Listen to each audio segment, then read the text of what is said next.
just lost the page. And found the page. Chapter 13. The biggest criminal in the world. Byron's office was identical to the one that Alex had visited in Miami.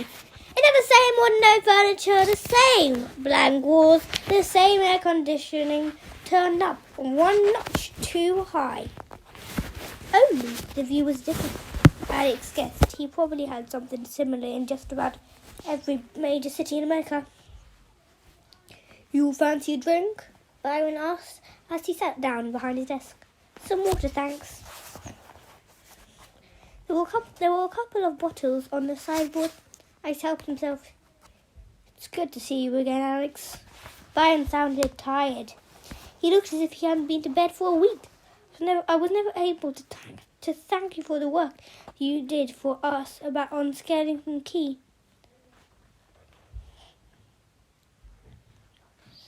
I was sorry about your agents, Tom Turner and Belinda Troy. Yeah, it was too bad. It was too bad. I was sorry to lose them, but that wasn't your fault. You did a great job. Byron ran his eyes over Alex. "You look in good shape," he went on. "I was sorry to hear you got hurt in London.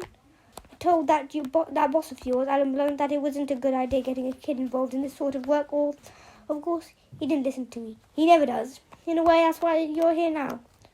"Why am I here now?" "We had to get you away from Driven without alerting him to the fact that the CIA was involved," Byron said. "Like you said, we swapped your passports. Now he thinks you're tied up with customs and immigrations. That gives us a chance to have a talk. As a matter of fact, I was rather hoping you might be able to help us." "Forget it, Byron," Alex said. "I had already made up my mind before we landed. I don't want anything more to do with Driven. So if you don't mind putting me on a plane to Washington, I'll say goodbye." "Washington?" Byron raised an eyebrow. "It's funny you should mention that, but I'm afraid you can't just walk out of here, Alex. Apart from anything else, you're an illegal immigrant, remember?"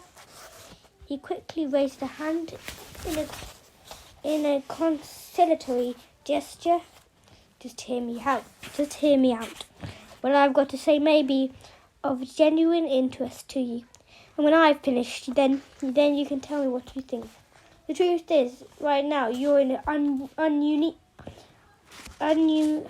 unique situation. You could be very useful to us, Alex, and you have no idea how much is at stake."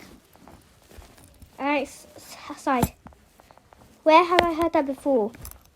He opened a bottle of water and sat down opposite the CIA man. "Okay, go ahead." "Well, as you probably guessed, this is all about Driven," Byron said. "Nikolai Vladimir Driven. By our count, he's the 4th or 5th richest man alive, and of course, the British just love him. He's bought a soccer team, he's a businessman, he gives money to charity, and then there's our kingdom. Thanks to him, you British are going to corner the market in space tourism. And that's a prize worth having, but I'm afraid it's not as easy as that. You see, for the last 18 months, the CIA and the State Department have been investigating Driven, and we've discovered that he isn't quite what he seems. I'm talking about organized crime, Alex, and all roads lead straight to him. To put it in a nutshell, we just think he's about the biggest criminal in the world." Byron paused. Alex showed no reaction. After all he'd been through, he no longer had it in him to be surprised. "It's complicated," Byron went on. "And even though you flew over here on Driven's Sky Palace, I guess you're probably jet-lagged. So I'll give it to you in broad strokes. To understand Driven, you have to go back to the breakup of the Soviet Union in the early 90s. Communism was finished and the whole country was looking forward to a fresh start. But there was a problem. The new Russian government was broke. It needed money badly, and it decided to sell off all its assets, which is to say its car manufacturing center, its hydroelectrical plants, and its airline, and most crucial of all, its oil fields. They sold them cheap, often for a fraction of their real value. They had no choice because they needed money fast and they needed it up in front. In the next few years, a new group of businessmen appeared. They were right in the right place at the right time, and they saw that this was a fantastic opportunity. These people weren't going to become millionaires overnight. As share prices rose, they were going to become billionaires. And that's exactly what happened. Cody Drevin was one of these people, but he was very different to the rest. We don't know a lot about his past. It's hard to find anything that has happened in Russia in the last 20 years. We believe that Drevin started off in the army. He was certainly a senior figure in the KGB, which used to be their main security service. Then we lose track of him until he re-emerges with a successful business selling over all the things, gardening equipment. He also dabbled in shares, particularly oil. He was doing well, but not that well. When the sale of the century started, he didn't have enough money to cut himself a slice. And this was when he had his big idea. His work with the army and the KGB had brought him into contact with the Russian underworld. I'm talking about the mafia. He knew all the big names, and so he went to them for a loan. You see, he was a respectable businessman. He'd seen the future, and with their support, he could buy into it big time. He needed about $80 million, enough to buy a controlling interest in Novgorod, one of the big Russian oil companies. The mafia met with him and decided they liked him, but they didn't have enough money, so they turned their friends in Japan. You've heard of the Yakuza. Well, they were interested too, and just to round things off, the Chinese triads also decided to join the party. Between the three of them, they raised the finance, and Drevin was in. Suddenly, he was a major player. So he bought into Novgorod. He got it for a song, and the people who suffered in the end were the Russian people. It was their oil, and it was more or less stolen from them. I doubt that Drevin lost any sleep over that. His shares doubled and tripled and multiplied by about 100, and he was able to pay back all his criminal friends with interest, and that was the end of that. Of course, there were people who got in his way. There were protesters. The police launched an injury, and do you know what? They were all murdered. You only had to sneeze at Drevin, and someone would call around at your house with a machine gun, kill you, kill your family, kill everyone who knew you. It was easier to keep quiet, and believe me, after a while, people did just that. So Drevin is in with the mafia. He's in with the Yakuza, and he's in with the triads. And of course, once these people know him, they're not going to leave him alone. Not that Drevin cares. He's got as much money as anyone could possibly want. But the funny thing is, people like that. They always want more. So he keeps working. With them. He become, if you like, the bank for half the criminal organizations in the world. The Yakuza are selling Russian energetic weapons to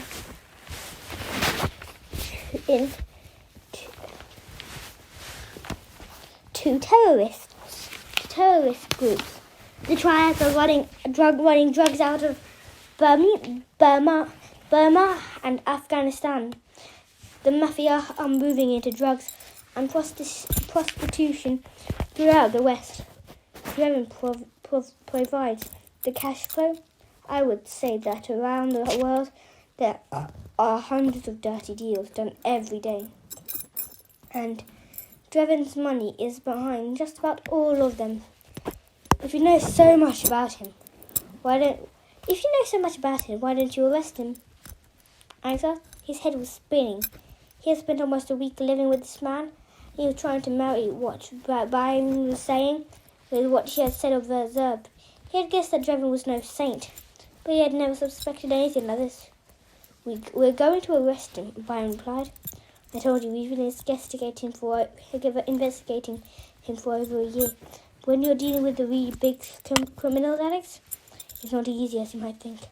I mean, look at Al Capone. He's one of America's worst gangsters. Nobody knows how many people he's killed. But despite all the work of the FBI, in the end all I could get for him was finding his income tax. It's the same with Drevin. He's clever. He's covered his back. A deal here, a deal there. He leaves no trace. We get whispers and hints that he's involved, but it's like trying to build a castle out of individual grains of sand. Witnesses are too scared to talk.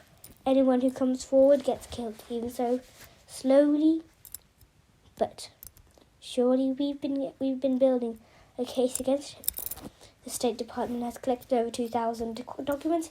There are transcripts, tape and video recordings, photographs. There's been a team of 30 people working around the clock for months. There still is. And they've all had to be protected from the start. We've been afraid that Drevin might try to get to them. He might even send people in to destroy the evidence. Mercenaries, suicide bombers. I wouldn't put anything past him. So he stored it all somewhere really safe. Well, that's why I was interested you just now. When you mentioned Washington, the case against Drevin is lodged in probably the safest place in the United States, inside the Pentagon. Byron got up and helped himself to a bottle of water. All the talking had made him look more exhausted than ever. We plan to arrest Drevin 1 week from today. I hardly need to tell you that this information is highly classified. The real problem is Archangel. The British government invested billions in the space station, and when we arrest Drevin, the whole project could collapse. And that's why we've had to wait. We've had to be absolutely sure that we've tied up all the loose ends before we make our move. Of course, MI6 will know what we're doing. There's no way that we could stop them from finding it out. We've shown them the evidence, but they don't want to believe it. They can't afford to believe it. When Drevin goes down, there's going to be a scandal. They'll rip the whole financial market apart, but that's too bad. The man is a crook. He belongs in jail. So why do you need me? Alex said. Byron sat down. Look, something's happened, he admitted. Something we don't understand. And he seemed to be in the middle of it. Force 3. Force 3? Exactly. Here's a group of people who call themselves eco-warriors and seem to have picked a fight with Drevin, supposedly because he wiped a few bird species on Flamingo Bay, but we don't know where they came from. We don't know who they are. We even wonder if Drevin himself isn't using them as some sort of diversion to distract us from our investigation. Your Miss Jones is trying to get to the bottom of it right now, but we're running out of time. I'm worried if Drevin is going to put some kind of stunt in the next 7 days and slip through our fingers. Maybe he's going to disappear. He could head off to South America, or there are parts of Australia where we'd never find him. A man with his connections wouldn't find it difficult to build himself a new identity. We need to know if he's planning to leave, and if so, where he might be going. That's where you come in. I've already got one agent inside his organisation. That's not enough. Drevin's too careful. He's not giving anything away. But you're different. You're right in the middle of a family.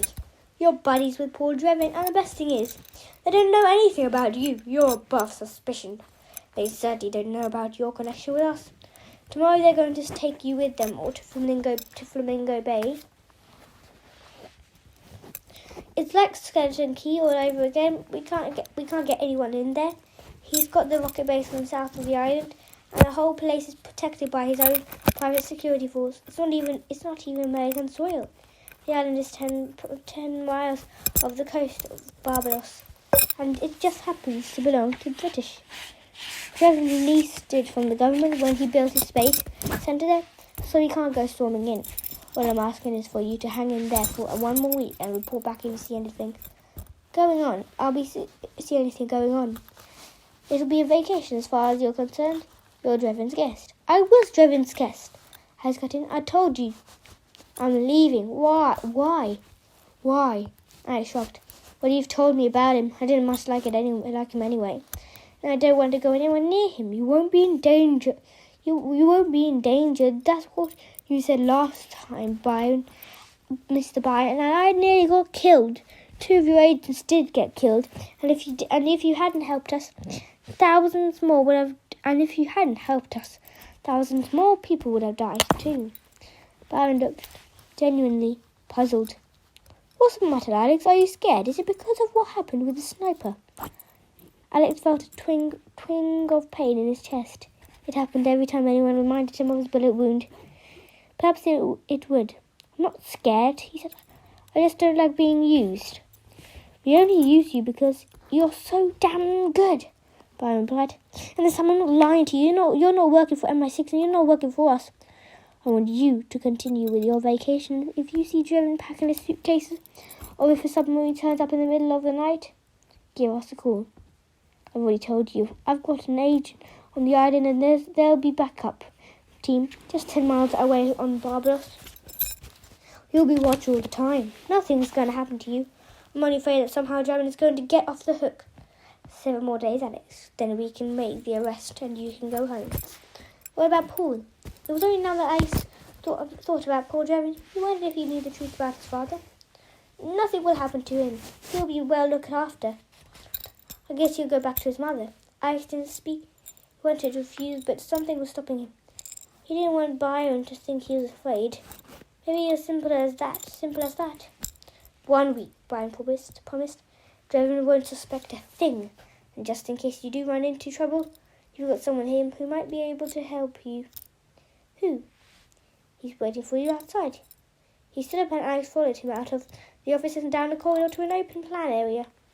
There was a man sitting at a table, and Alex recognised him instantly. It would have been hard not to. The man was enormously fat.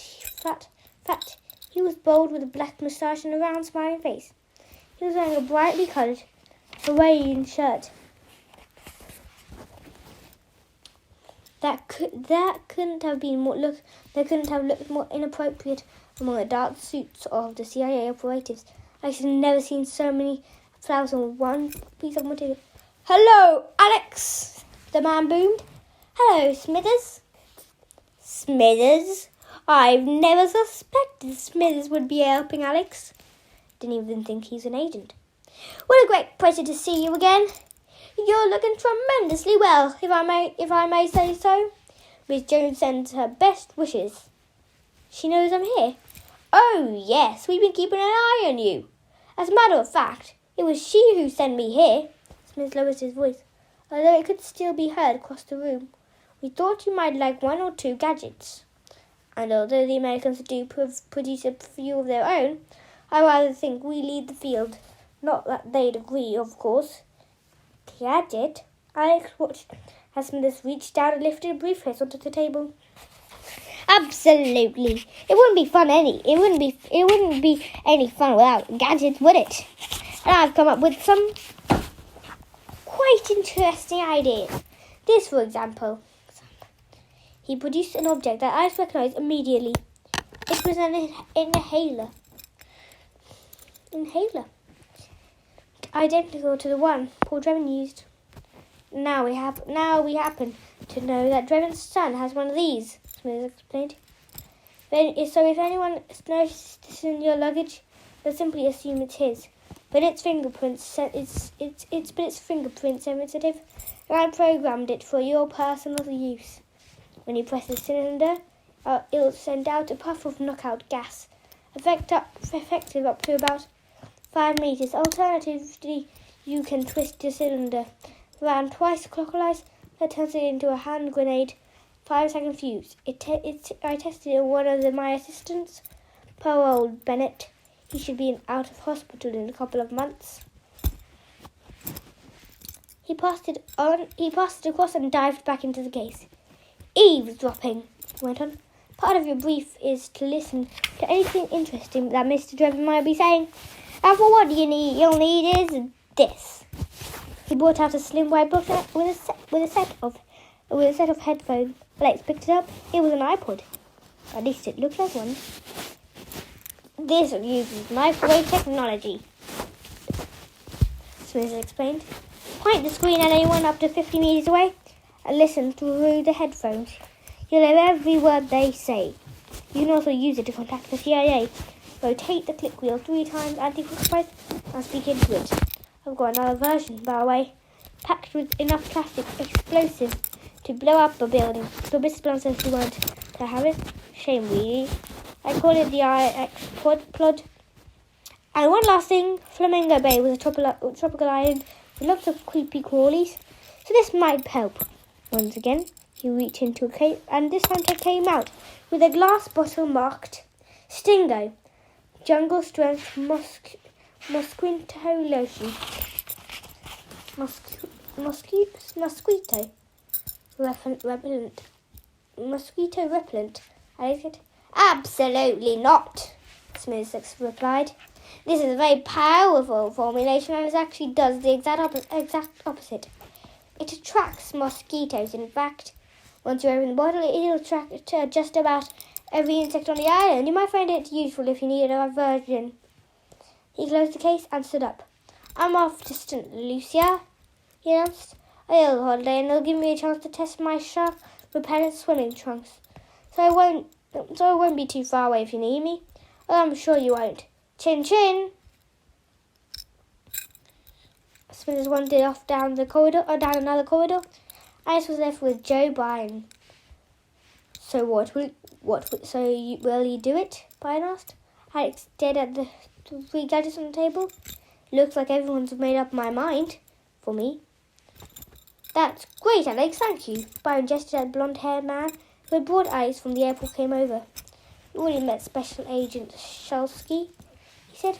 Call me Ed, the agent said, without the dark glasses and intimidating manner. He seemed a lot more pleasant. Alex guessed he was still in his 20s. He looked as if he hadn't long graduated from college. Agent Shulsky would be heading the backup operation, Byron explained. He and a dozen people will be based on Barbados. That's where you'll be landing. By the way, Flamingo Bay doesn't have its own airstrip. The moment you call, they'll come running. Chelsea smiled. It's a real pleasure to be working with you, Alex, he said. They showed us your file, and I have to say that it's more than impressive. Is there anything else you want to know? Byron asked. Yes, there is one thing, Alex said. This all came about just because I just happened to be in the room next to Paul Drebin at St. Dominic's Hospital. But it was no coincidence, was it, Mr. Mr. Bond put me there because he hoped I'd meet Paul and become friends with him. Byron hesitated. I can't answer that for sure, Alex, but he said. But I will say this much. Alan Blunt does have a knack of making events work his way. So it was true. Alex could have been taken to any hospital in London, but even as he lay there bleeding with a bullet in his chest, the MI6 chief had been planning ahead, engineering his next assignment. It was almost beyond belief.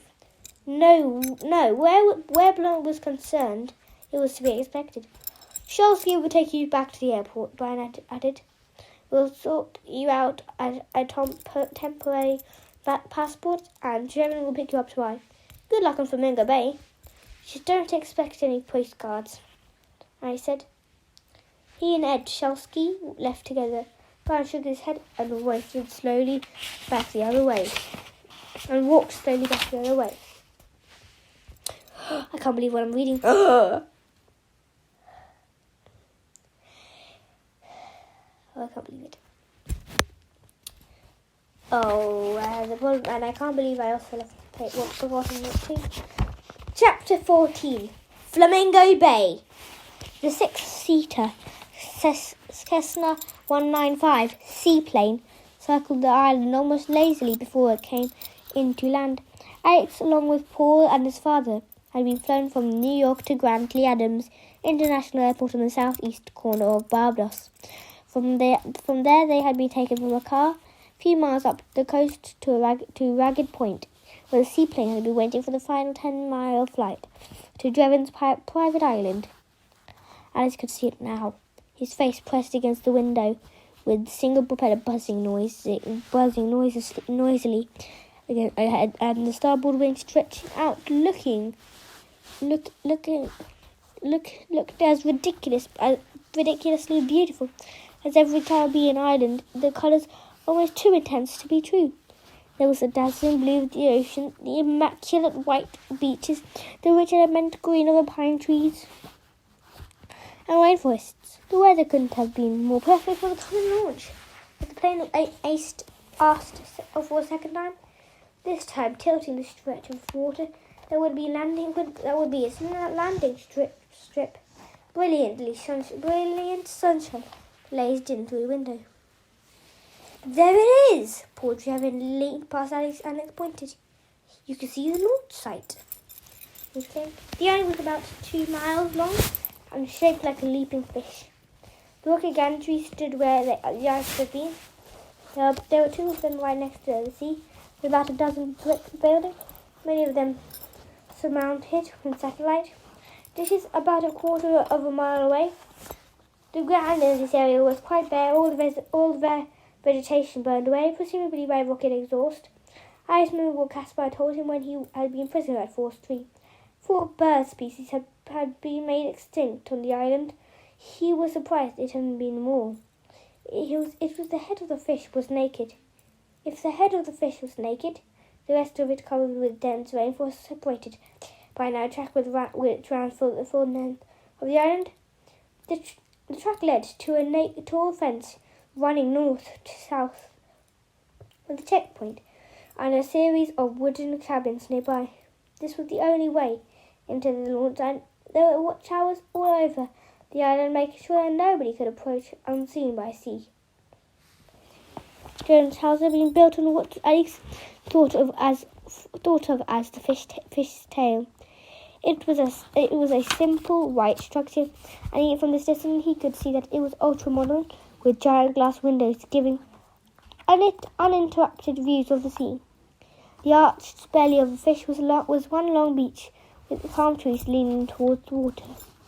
As the plane dipped down, Alex saw a brightly painted wooden jetty, 3 motor launches, and a couple of sailing boats anchored in the shallows. He couldn't hear music. He couldn't hear music from steel drums. He couldn't hear music from the steel drums or smell the rum. But it was easier to imagine them. Fasten your seat belts, Drevon said. We are about to land.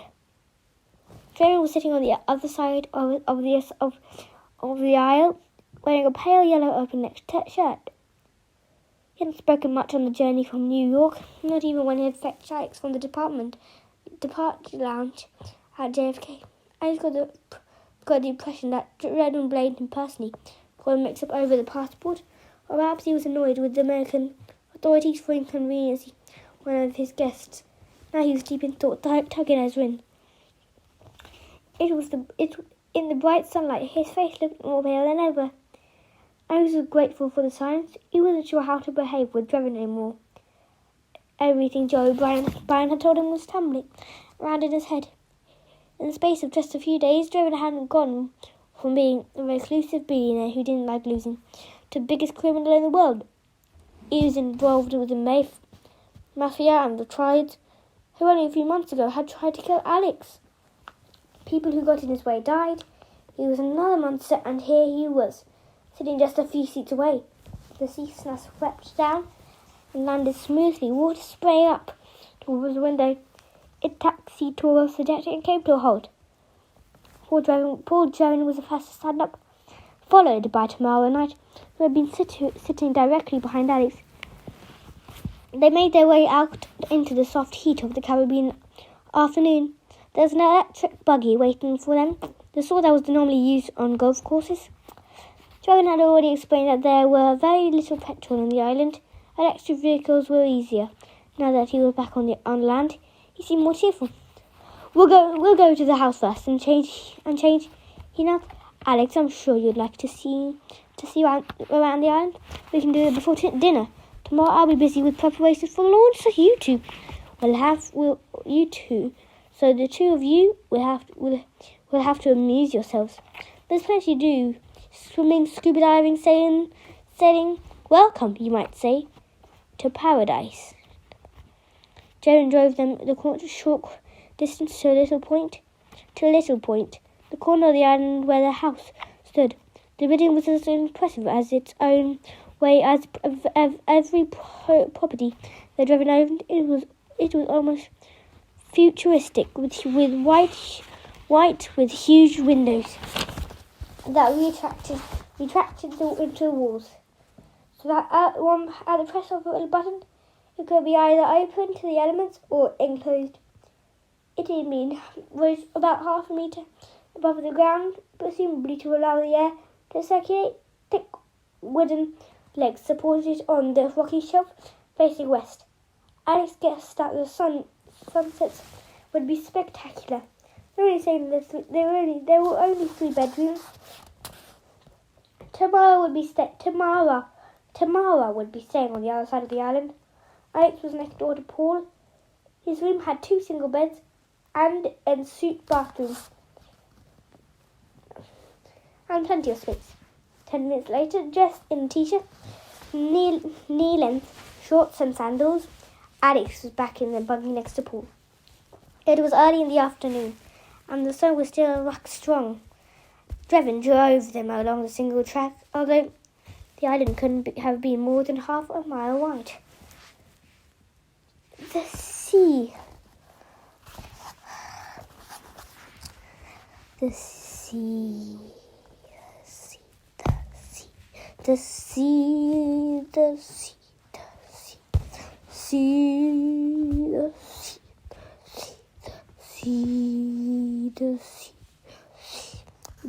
I was back in the buggy next to sea, the sea, in the sea, had disappeared from view, lost behind a seemingly impenetrable screen of vegetation. Here the atmosphere was damp and heavy.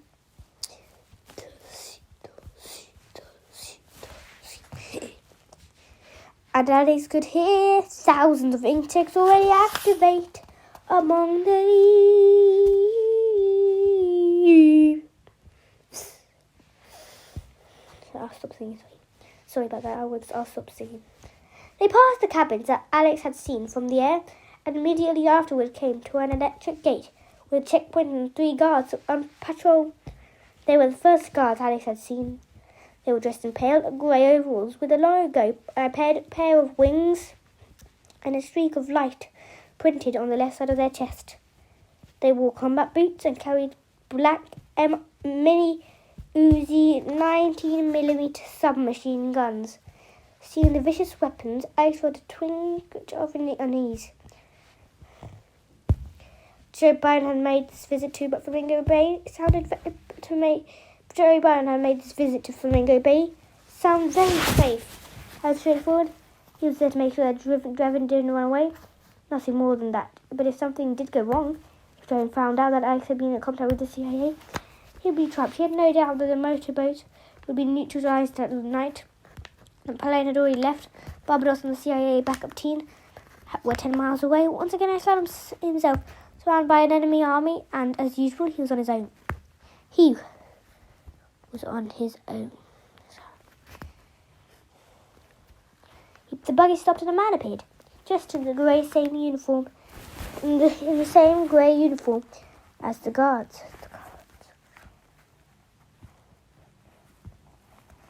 The grey same uniform as the guards.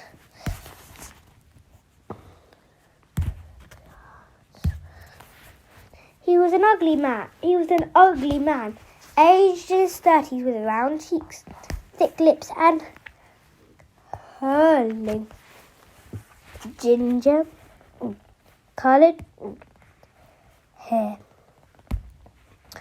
There was something about his face that didn't look quite real. His skin was deathly pale and he never stepped out into the sun. Alex could see the man's paunch pressing over against his overalls. He wasn't just unfit.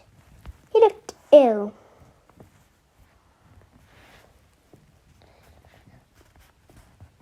"Good afternoon, Mr. Drevin," he said. His voice suited his appearance. The words came out in a strained, unpleasant whisper, as if something caught in his throat. "Good afternoon." Jerome turned to the two boys. "This is one of the most important people on the island," he explained. "His name is Magnus Payne, and he's the head of security." He looked at Payne.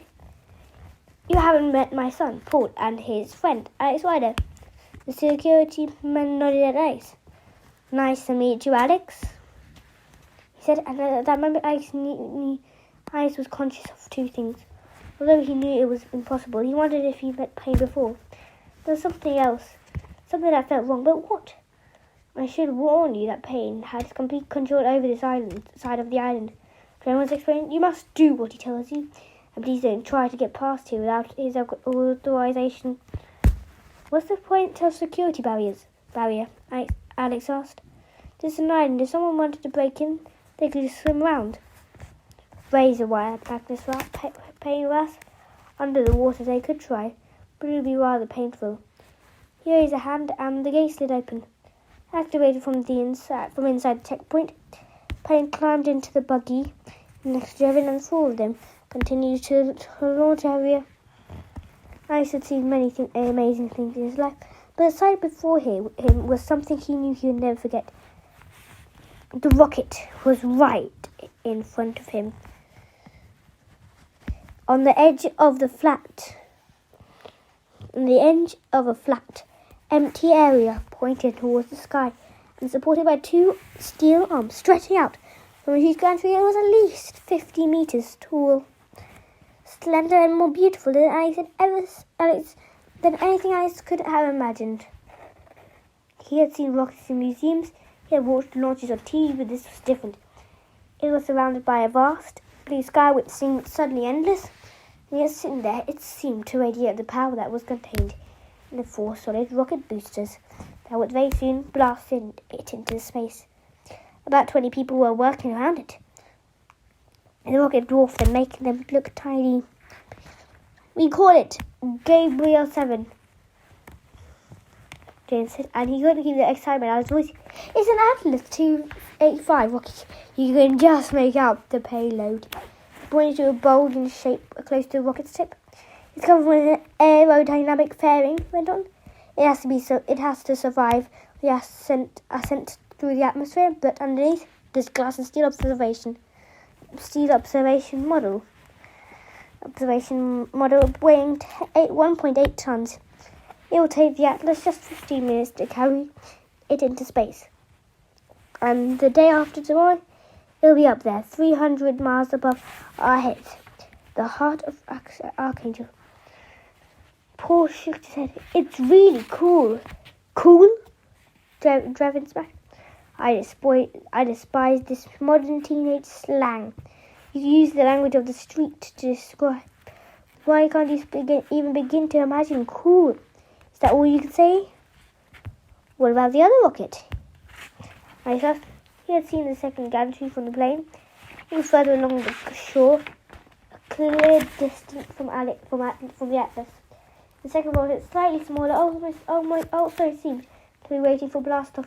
More people surrounded it, working on the final preparations.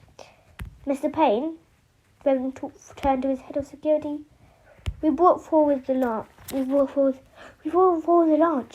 Payne explained in his rasping voice.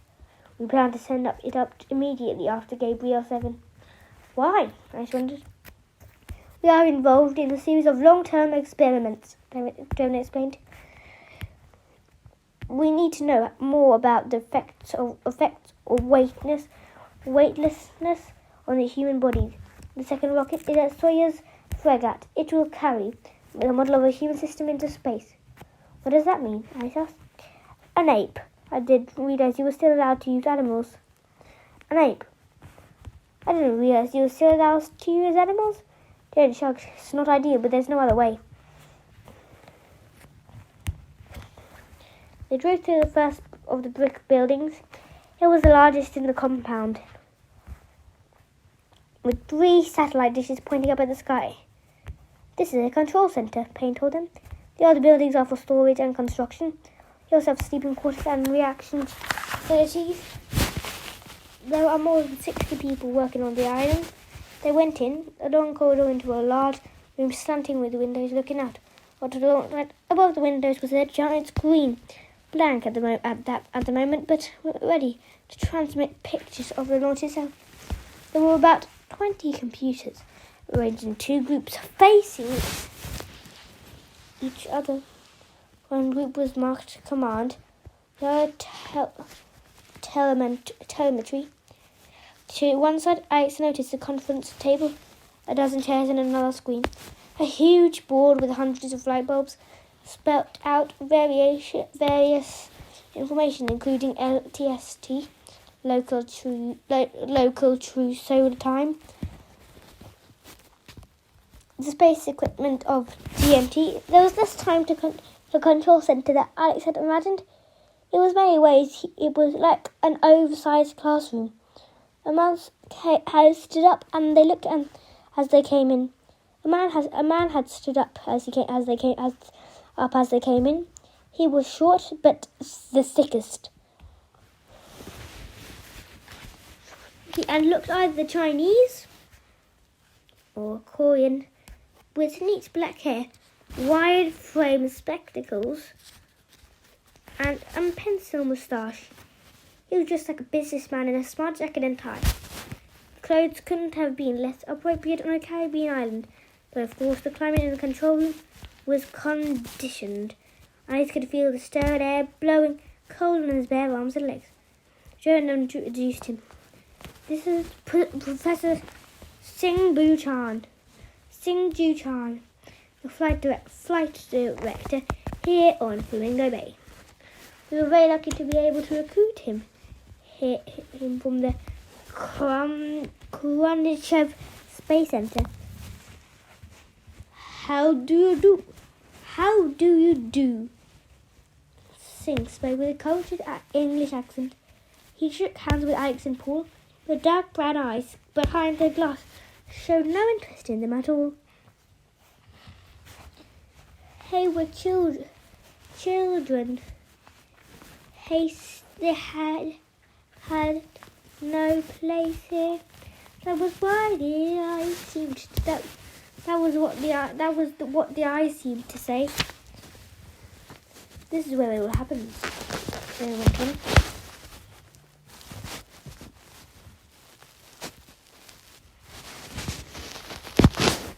This is when it all happens.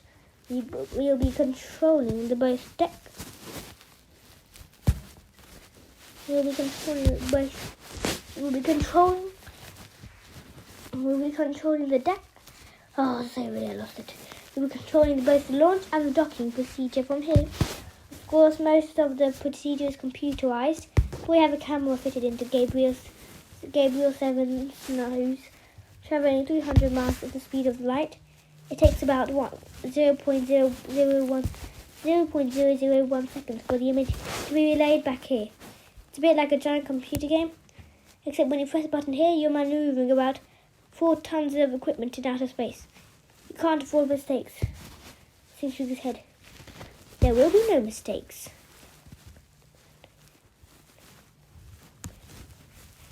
As if there will be mistakes. They've already made the biggest mistake of the ride man coming. They haven't asked him why he was in hospital.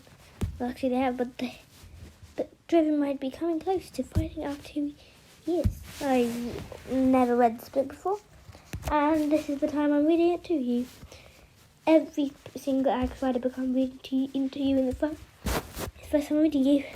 Every single book I read to you is mostly the first time I'm reading it to myself.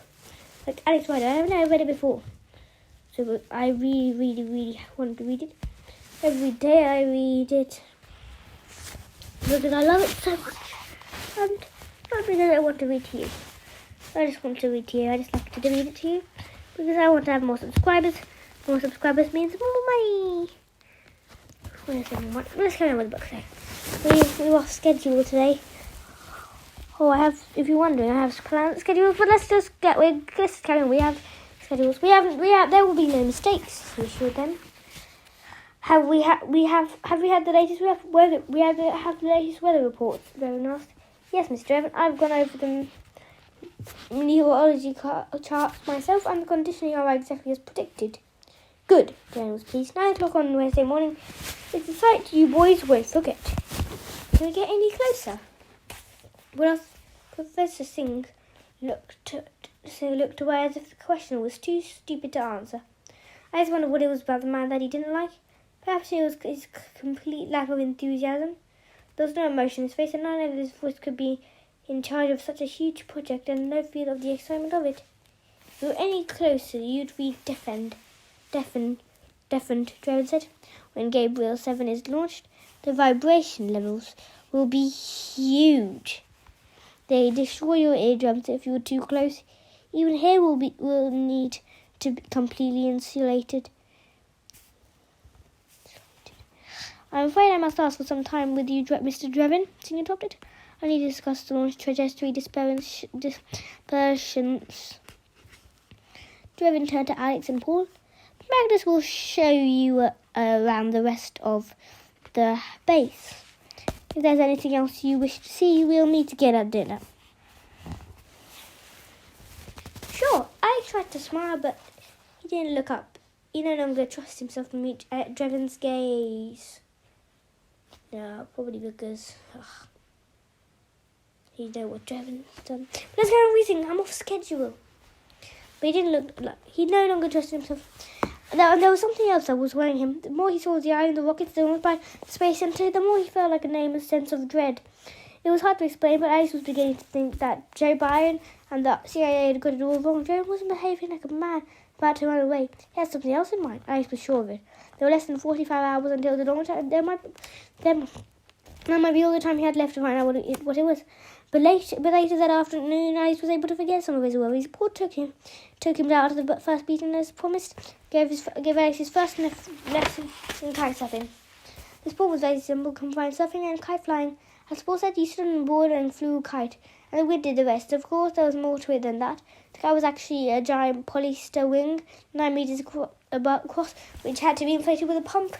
It was connected to Alice by 4 lines when clipped onto a rubber harness around his waist. Then there was the board similar to a surfboard, but with 4 fins and twin tips, making it bidirectional. And finally, there was a control bar which held him in front of him. The mechanics were simple enough. The control bar was his steering wheel, which he could raise and lower, turn right, left, and right. The rest was balance and nerve. Alice was lucky. There wasn't much wind, and the sea was fairly calm. But even so, he soon felt the power of the new sport. He sat on the edge of the water with Paul about 20 meters behind him, holding the kite. Paul released it, and Alice quickly brought it up until it reached the zenith, directly over his head. When it was there, the kite was essentially in neutral, carrying the board. Alice waded into the sea until the water was up to his ankles.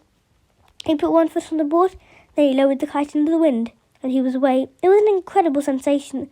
He could feel his arms straining at the sockets, his whole body tensing against the pull of the kite. Before he knew it, he was moving very fast, skimming over the surface with the spray flying into his eyes. The board was incredibly flexible.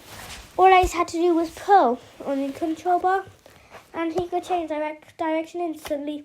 The day afternoon sun beating down on him, and the palm trees washing past, all his worries about driving the CIA, Archangel, and Force 3 were forgotten. For the next 2 hours, he was happy, finally enjoying the holiday he had been promised. After the two boys had exhausted themselves with the kite, they flopped down onto the sand and watched as the sun began its descent. It was still very warm, the breeze blowing gently across gently across the beach, carried the center of kind and accusation. From this part of the island, it was impossible to see the launch pad and the two waiting rockets. A single giant heron perched steadily on the end of the jetty, his eyes fixed on the water, searching for fish. The sailing boats and motor launches bobbed up and down, just by the waves. Alice was lying on his back, enjoying the warmth of the setting sun. He was sideways and noticed his paws staring at his bare chest. The scar left by his surgical tail, but it was still very red. You must have really hurt yourself, Paul said. Yeah, Alice was directly into talk about his bicycle accident. You got lots of other cuts and bruises too. Alice didn't even look. Every time MI6 is sent him out on a mission, his volunteers come out with more souvenirs. He sat up and reached for his t-shirt. I'm starving, he said. Changing the subject. What's dinner? Not for another hour, but we can grab a snack if you like. No, I'll wait. Alice pulled on his shirt. The sun was a perfect disc, cutting in half the edge of the world. The sea had turned blood red. Do you like it here? Paul asked. It's fantastic, really great. Alice did his best to inject some enthusiasm into his voice. It makes a real change to have someone like you here. Paul stared at the horizon as if searching for the right words. It must be awful not to have parents, he went on. But you don't know what it's like having a dad like mine. He got so much money and everyone knows who he is. But sometimes I think I don't know him myself. Do you enjoy being with your mother? Alex asked. He wanted to steer the conversation away from Drevin. Yes, I wish he'd let me see more of her. It doesn't help being on my own all the time. I sometimes wonder what I'm doing in the middle of this. It would be a lot easier if there was someone else around. I was feeling incredibly uneasy. Paul had no idea that his entire life was about to self-destruct and that Alex had been sent here to help make it happen. In less than a week's time, the CIA would arrest his father. All Drevon's assets would presumably be seized by the American government. Drevon would go to prison, and what would happen to Paul? The story would be on the front page of every newspaper all over the world. He'd have to change his name. He'd have to begin all over again, adapting a completely different life. Somehow he'd have to get used to the fact that he was the son of a ruthless criminal, a killer. But but none of this was Alex's fault. He forced himself to remember that. And Paul had a mother who would be there to look after him when this whole thing exploded. He'd get through it. The sun had almost disappeared. The grey shadow seemed to stretch out across the sea, and watched as the heron flew off, soaring effortlessly over the palm trees. Paradise. Perhaps the bird knew otherwise. I stood up. Let's go in, he said. They walked along the beach together, the waves lapping softly nearby. On the other side of the island, another conversation was taking place. The head of security, Magnus Payne, was standing in a large office overlooking the launch site. Jeremy was sitting on a leather sofa reading the email that Payne had just handed him. Alex Ryder is an MI6 agent, Payne was saying. He may not be working for them now, but he has certainly worked for them in the past, and not once but several times. If they know he is here, it is quite possible they had already approached him and asked him to spy on you. I have searched his luggage and found nothing, but that does not mean he isn't equipped in some way. Drevin lowered the email. It's not possible. His fingers began to play with his ring. A spy? He's 14. I agree, of course. That is unusual. Payne's lips twisted in a sneer. But I can assure you, Mr. Drevin, that my contact is completely reliable. After what happened at the hospital, then at Hornchurch Towers, and at the third time at Stamford Bridge, I felt that the boy was simply too good to be true. There was something about him, so I made inquiries. She just said, that's the result, about the bicycle accident. In fact, a bullet wound from his last assignment. That's what my contact tells me. Drevin fell silent. Pegasus' mind had worked over the possibilities, making evolutions. It was all there in the watery eyes. That business with the passport in New York, he snapped. He snapped his finger angrily and swore, briefly in Russian. They must have wanted to make contact with him. He was out of my sight for nearly 24 hours. They could have been briefing him, telling him what to do. They? The Central Intelligence Agency, Drevin spoke. the words with loathing. They're hand in hand with MI6. The boy could be working with either of them, or both. The question is, what do you want to do with him? What do you suggest? He's dangerous. He shouldn't be here. Not now. What we could send him away, or we could kill him. Jaden thought for a moment. For a little longer, he barely seemed to breathe. Miner's pain waited patiently. You're right, Jessica. Paul won't be too happy about it, but that can't be helped. See to it tomorrow, Mr. Payne. He got to his feet. Kill him. All lost up to very quick. We've lost on schedule now. With 15 minutes off schedule. Right, chapter 15. Deep trouble.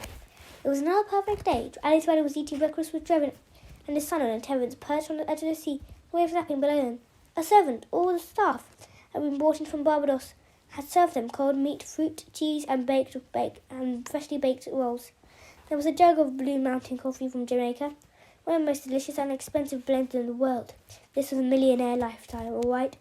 A stunning house of private island, Caribbean sunshine, a snapshot of another world. Drevin was in an unusually good mood. It was the day before the launch, and Alice could sense his excitement.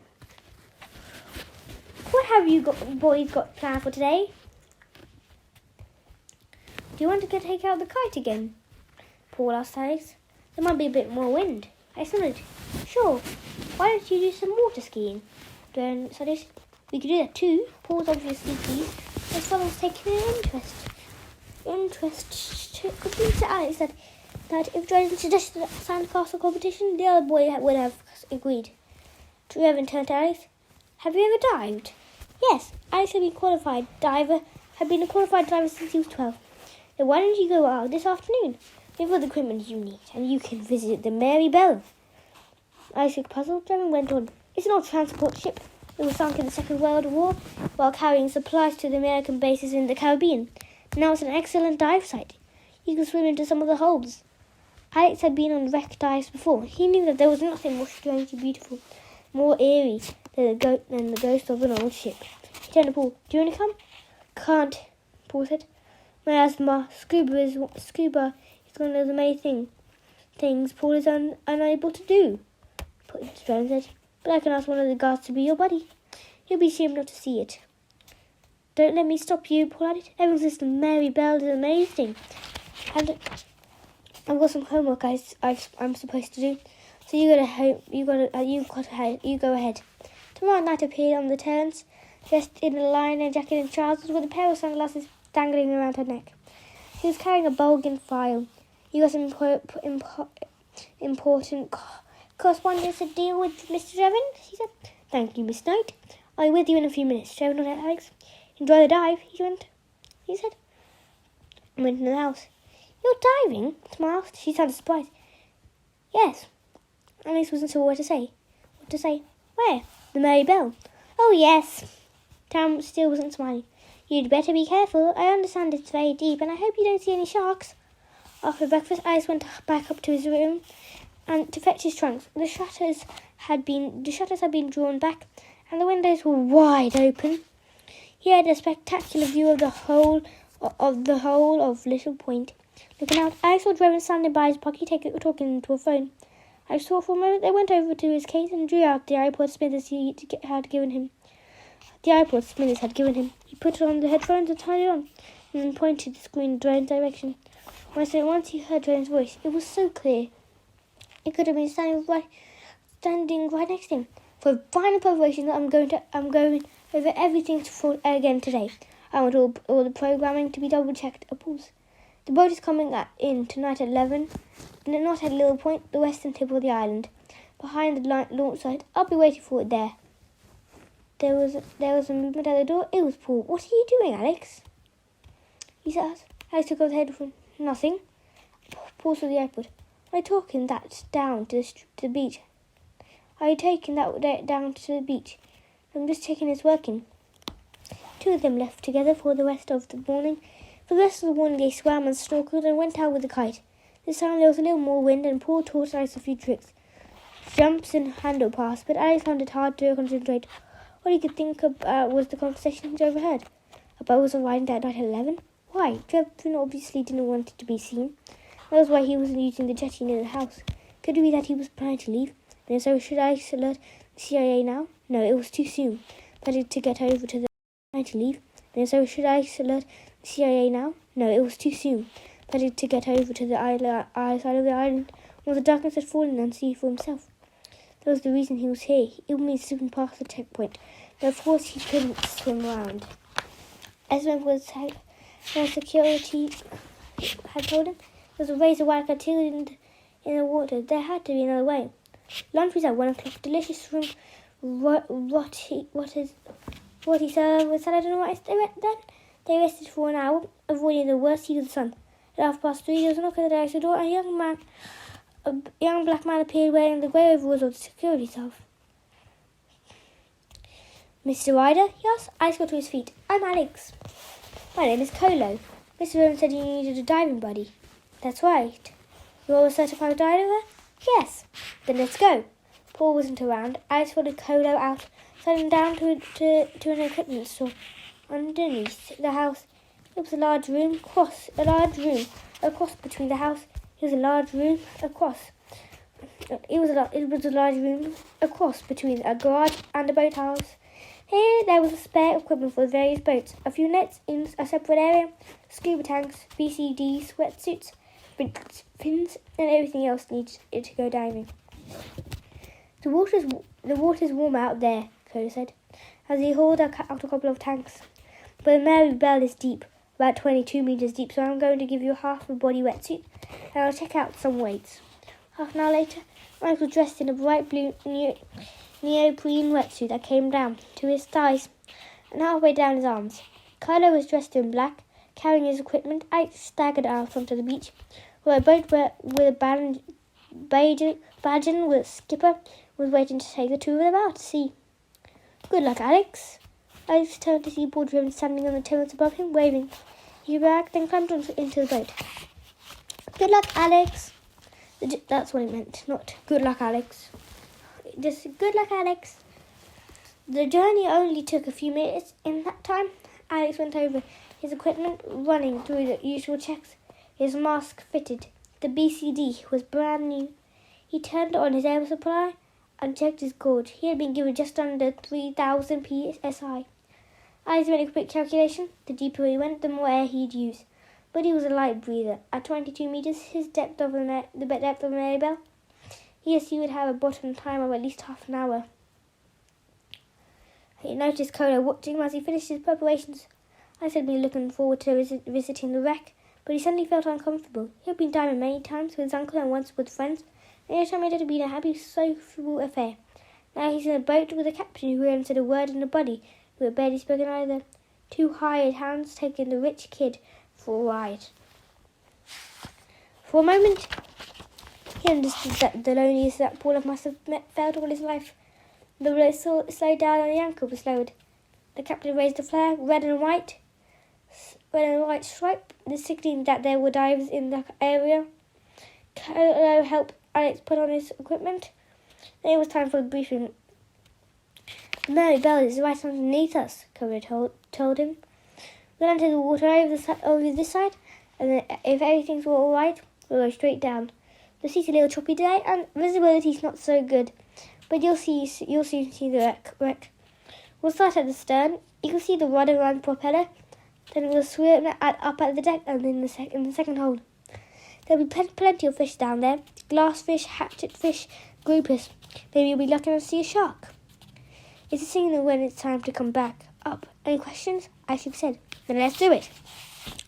Alex drew his mask over his face, checked his respirator one last time, then sat over the edge at the boat with his hands crossed over his chest.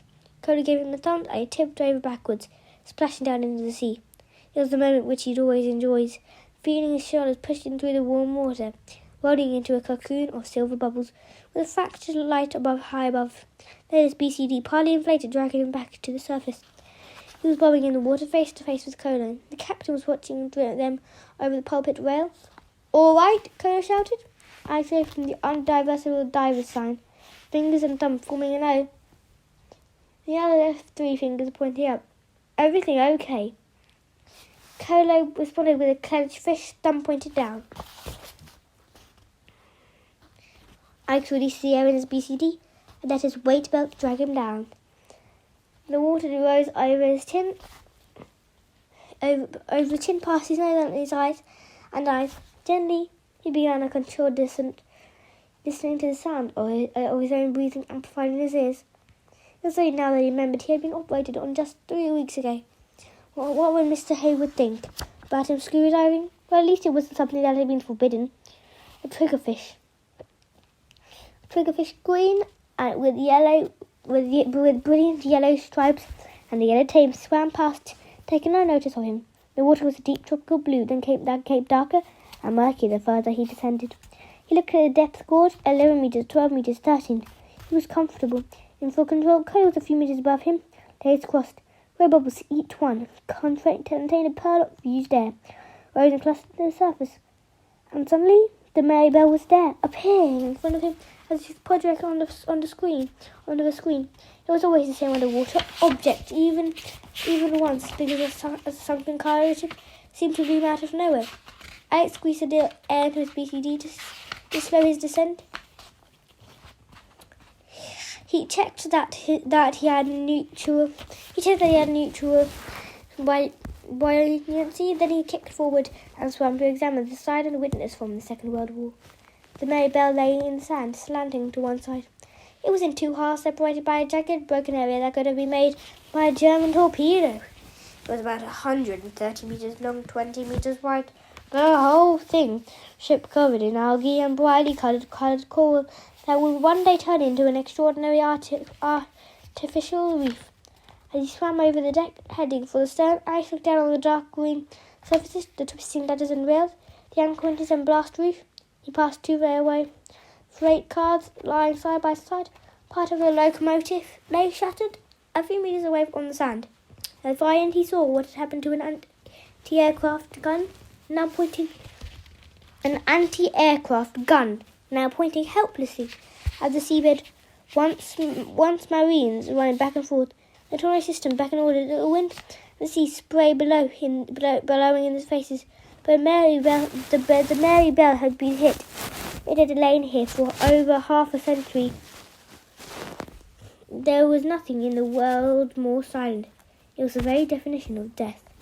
Alex noticed Cola signalled to him, and he swam under the stern. He disturbed a shoal of snappers, which darted away, zigzagging rapidly out of sight. The propeller was directed above him. When the ship had broken in two, the stern had turned on its side, otherwise it would have been buried in the sand. Cola signalled again. "Are you all right?" Alex glanced at his air supply. He had used 500 psi. Signalled back to fine. So slowly they swam round the side of the wreck. Alex had his arms crossed over his chest, his hands clasping opposite arms. This was how he always dived. It helped retain the body warmth and stopped him being tempted to touch anything. They rose up over the bridge and followed a ladder, each rung encrusted with new life, back to the upper deck. Chloe pointed out an opening beside one of the freight cars. One of the freight cars. Alex had noticed a hatchway with a ladder leading down. It was an entrance to the second hold. It seemed that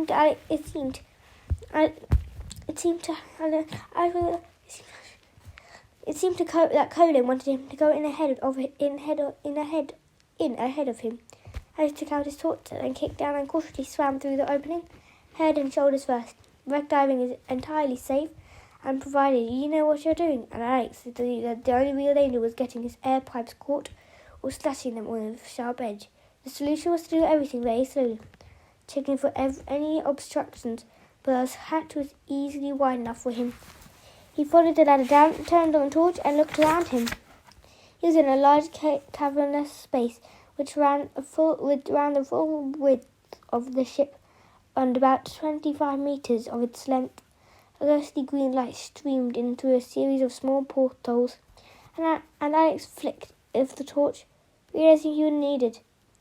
The light illuminated an array of objects instantly recognizable even after 60 years beneath the sea. There was a deep park against the wall, a stockpile of Winchester rifles, a row of boots, a pair of motorcycles. And he cured Alex that if he had come upon these on land, they would have been rusting and ugly, nothing more junk. But their long stay underwater had given them a strange beauty, as if the nature was trying to claim them and magically transform them into something they had never been. Sound is also different underwater. Alex heard the clang of metal hitting metal, but for a moment he was unsure where it had come from, or indeed was it. When I was left and back the way he come, there was no sign of code. Why hadn't the other man swum into the hold? Then I realised the hatch that he had come through had been closed. It had swung shut. That was the sound he had heard. He twisted round and swam up to the ladder. He wasn't wearing gloves and he was afraid of cutting himself. When he reached the hatch, he pushed the hand against it and pushed. It didn't budge. It was so securely fastened, it could have been cemented in place. What the hell was going on? I felt the first strings of unease, which could all too easily become panic. For he knew the most important rule of scuba diving was to remain calm, and he forced himself to breathe slowly, take every one step at a time. The support holding back to the hatch must have broken, but it didn't matter. Cohen knew he was here. There was a dive ship directly overhead. He just had to find another way out. I backed away from the hatch and swam the length of the hold. He came to a steel wall on the other side of the truck, and although it was pitted with holes, some big enough to get an arm through, there was no way the rest of his body would be able to follow. But there was a door, and it was ajar. Once it would have allowed the crew access from one hole to another. Now was the exit that Alex needed. He swam over to it and pushed the door open in about 5 centimetres, but no more. It had been chained shut on the other side. I saw something glint. The chain was brand new. That's when he really began to worry. A new chain on an old door. It could be there for a reason. Somehow Drebin had found out who he was. I thought he was so clever, eavesdropping with his iPod and snooping around the island, but he had let them put on a boat and take him out to sea. He didn't know exactly what they wanted, swimming down into the death trap. And they had locked the door. They were going to leave him here to drown. Fury, black and irresistible, surged through him. His heart was thundering. He couldn't breathe. For a brief moment, he was tempted to take the regulator out of his mouth and scream. It was helpless.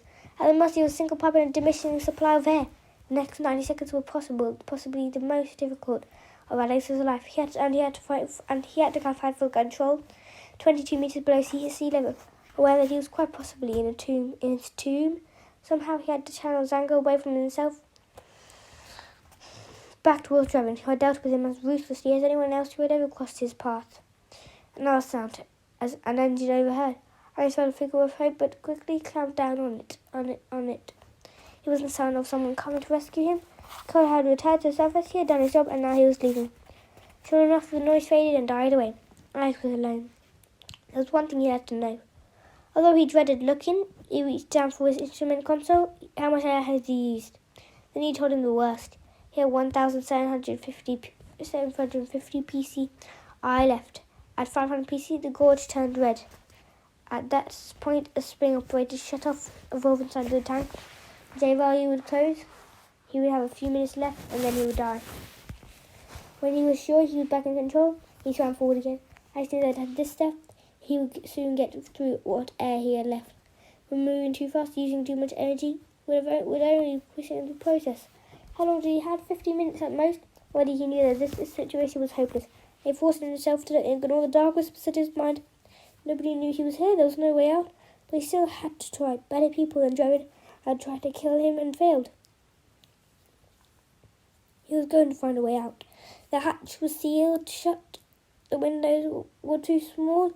The floor, the ceiling, and the walls were solid. There was just a single door that might lead him to safety, and that was chained. And Alex looked around, then picked up one of the Winchesters. There was no chance it would fire after all these years underwater, but it still might do. Carrying the old rifle, he swam to the door, holding it down to the stop, slid the barrier through. He would use it as a crowbar. Then he could prise the door open. The change was new, but he was attached to a handle that was old and might be rotten. Using all his strength, Ice pulled. But if he thought he could feel the metal giving, he pulled harder and jerked back as something snapped. The rifle. He had broken the barrier in half. He swam over to the pile and picked up another. He could feel his gorgeous dragon behind him, but he didn't look at them again. He was too afraid of what he would see. He could hear his every breath it echoed in his ears. Every time he opened his mouth, he could see his precious air supply disappearing in a cloud of bubbles. He was hearing and seeing his own death. He was being very careful, measured out all around him. The second rifle broke just as the first had done. For a moment Ice went mad, grasping at the door with his hands, wished as if he could, tearing off the wing of his hinges. Bubbles exploded around his head, black and swirled around his eyes. When he calmed down, little had changed. His fingers were white and he had cut the palm of one hand, and his air supply had dropped to 900 pci. Only minutes left. He had to move fast. Moving fast would only bring out the end closer. There had to be another way out. He examined the windows again. The largest of them was irregular in shape. Some of the metal had worn away. I could just about fit his head and half his shoulder through the gap. But that was it. Even if he took it off his tank, his waist and hip would never make it through. He jerked back, fearful that he was going to get stuck and cut through his own air pipes. He hadn't achieved anything, and his supply was down to 650 pci. The needle was only a millimetre above the red. Alex was cold. He had never been so cold in his life. The wetsuit should have been trapping some warmth for him, but his hands and arms were turning blue. There was no sunlight in the hold. He was at the bottom of the scene, but it was more than that. Alex knew he was going to die. To die, he would be found floating in this hellish place, surrounded by a rusting machine, and knows of war long over. Oh, this was the time there was no way out. 500 pci. How had that happened? He had somehow missed the last 2 minutes, 2 precious minutes, but he had so few left. I forced himself to think. Was there anything else in the hole that he could use? Maybe the ship had been carrying artillery shells. He could see an anti-aircraft gun on deck. Could he perhaps blow his way out of here? He began to search desperately for ammunition, and he did so felt something in his throat and knew it was becoming more difficult to breathe. His air supply was running low. It was finally running low out. He wondered if he was faint before he drowned. It seemed completely unfair. By a miracle, he had survived an assailant's bullet in London, and was it just for this? For another even worse death? Just a few weeks later, something grey flashed past one of the windows. A large fish, a shark. I felt a sense of total despair. If by some miracle he did find a way out, the creature would be waiting for him. Perhaps if it already knew he was there. In just a few brief seconds, his situation became doubly hopeless. Then he saw the grey shape again, and the shock of his relief realized that it wasn't a shark at all. It was a diver in a wetsuit. Someone was looking for him. He had to force himself not to cry out. He kicked out with his fins and reached for the last window, just as the diver was about to swim by. Ice's arm pushed through a jagged gap, caught hold of the diver's leg. The diver twisted round, brown hair floated loose, blue eyes full of worry. Behind the blind mask carried on. The driver hovered over the other side of the window, and Alex recognized tomorrow night. Desperately, he made the distress signal that he had been taught years before, chopping with his hand in front of his throat. Out of air! Help! He was finding it more and more difficult to breathe, trying to draw what was left in his tank. Aware that his lungs were in the pocket more than half filled, the man reached in his pocket out of her BCD and pulled something out. She passed it through a window. Ice was confused. She was holding one of Paul Draven's inhalers. What was that? And he realized she must have taken it from his room. It was the guy his roommates had given him in New York. How had he known about it? And would it work underwater? Dizzy, barely in control, I swam over to the chain door. He had to struggle to remember how the inhaler worked. Twisted cylinder twice, clockwise. Why hadn't Tamara set it off herself? Of course she couldn't. It was fingerprints. So Ice had to do it. Breathe. Now the inhaler was armed. He rested it on the chain, and then swam back further to the hold. 10 psi. Needle on his air go didn't have much further to travel. The door blew open. There was a ball of flame instantly extinguished. I felt the shockwave hit him, throwing him against the top. He wasn't breathing anymore. There was nothing left to breathe. Where was Tamara? I said she knows the way out next hole, but what if he was wrong? Everything was going black. Either the blast had knocked him out or he was suffocating. But then he felt her arms around him. He was putting him regulated out of his mouth. He was used to this, and he let it go. He felt on to touch his lips and realized he had given him a second regulator. The octopus attached to her own tank, and he breathed deeply and felt a rush of air into his lungs. It was a wonderful sensation. They stayed where they were for a few minutes. Their eyes wrapped around each other. their arms wrapped around each other, and Tamara gently nudged on Alex's shoulder and pointed up. He nodded. They were still a long way down, and the two of them sharing a single tank. It wouldn't be long before Tamara's air supply also ran out. Tamara swam through the bottom of the broken door and slipped through it. It travelled slowly up. They paused when their gauges showed 5 meters. This was a safety stop that would allow nitrogen to seep out of their bloodstream and prevent them from getting the bends. 5 minutes later, they completed their ascent, breaking through the surface into the brilliant afternoon sun. I said no air to inflate BCD, so his unfairness unfastened his weight belt and let it fall. Then he tore off his mask. How he ran? Later, Tamara said. It was a long swim back to the island, and Tamara wanted to make sure they weren't seen. They allowed the current to carry them round to a point, then kicked in toward the shore behind the house. Tamara checked there were no guards inside before they ran across the beach into the shelter of the palm trees. Alex heaved off his tank and threw himself down onto the ground. He lay there panting. Tamara was lying next to him in her wetsuit, with her hair loose and water trickling down on her face. She didn't look anything like a personal secretary, and suddenly I realized that she had never been one. That was too close for comfort, she said. I said to her, "Who are you?" he asked, but only he knew the answer. CIA. Of course, Joe Bryan told him he had someone on the island. I'm sorry I've been so unfriendly to you, Tamara said. She gave him a dazzling smile. There was something she had been wanting to do all along. I'm sure you understand, it was my cover. Sure. It all made sense. How did you find me just now? He asked. You'd already told me where you were going, Tamara explained. I don't know why, but I was nervous and decided to follow you. I went into your room and grabbed the inhaler. I thought it might be useful, and I was right. Then I swam out. I was just the nearest out of work when I saw the boat heading back without you. I guess what must have happened, so I came down to find you. Thank you. Alex was feeling drowsy. The late afternoon sun was beating down on him, and he was already dry. So what happens now, he asked. You tell me. I think Drebin might be planning to leave tonight. Quickly, I told her about the phone call he had overheard. But Tamara looked doubtful. I can't believe that, she said. Launch tomorrow. Our angel. Means everything to him. He's been working on it for months. Why does it be now? I agree. But he definitely mentioned a boat. It's arriving at 11 o'clock. Then we have to be there. There's a backup unit waiting in Barbados. If Drebin tries to leave, we can contact them and they'll be here in minutes. What do we do until then? You better wait here. I'll go back to the house and get you some clothes and something to eat and drink. He studied Alex closely. Are you okay? I'm fine, thanks, Tamara. You saved my life. It's great to be working with you, Alex. Joe told me all about you. Tamara slipped away, leaving Alex on his own. He watched the waves beating gently on the white sand. The sun was beginning to set, and the first shadows were already switching out, reaching towards Alex and slightly warning him of the dangers of the coming night. That's the end of the reading. So we've over time schedule. We should be finished by 1 hour. So goodbye, everyone, and thank you for listening to this.